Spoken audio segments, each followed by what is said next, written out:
এই শাড়িটা বানাতে বসেছি প্রায় 6 মাস হয়ে গিয়েছে। তোমাদেরকে দেখাচ্ছি। আমি ছোট ছোট ভিডিও তোমাদের সাথে শেয়ার করেছিলাম। যে শাড়িটা পুরোটা কাজ করব না, এটা সামান্য একটু কাজ করব ভেবেছি, কারণ শাড়িটা একদম সিম্পল প্লেন, সেই কারণে।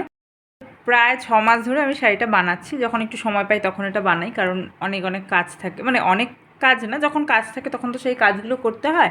তো এখন ভাবলাম যে এখন কোনো কাজ নেই, সমস্ত কিছু কাজ এখন হাতটা ফাঁকা আছে, এখন এই শাড়িটা ধরি, পুরোটা এটা কমপ্লিট করব, একদম শেষ করব।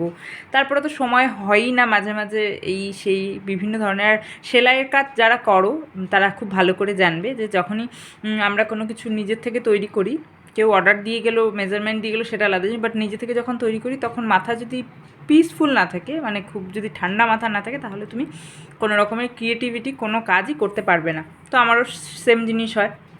তো যাই হোক, এই করতে করতে 6 মাসে মোটামুটি শাড়িটা শেষের দিকে, একদমই শেষের দিকে, এখন অল্প একটু বাকি আছে।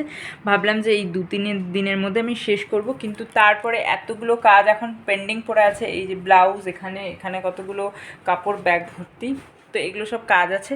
কিন্তু এবার ভেবেছি এই শাড়িটাকে আমি সানডের মধ্যে শেষ করব, করে তারপরে ওই কাজগুলো হাত দেবো, কারণ ওইগুলোতে হাত দিলে আমার এই কাজটা আর কমপ্লিট হবে না। তো এই কাজটা আগে শেষ করব, তারপরে আমি বাকি কাজগুলো করব আর তোমাদের সাথে শেয়ার করব শাড়িটা কেমন হয়েছে। তোমরা কিন্তু আমাকে অবশ্যই জানাবে, কারণ অনেক ইচ্ছে আর অনেক উৎসাহ সমেত এই শাড়ির কাজটা শুরু করেছি। দেখা যাক কতটা কি ভালো হয়। টাটা।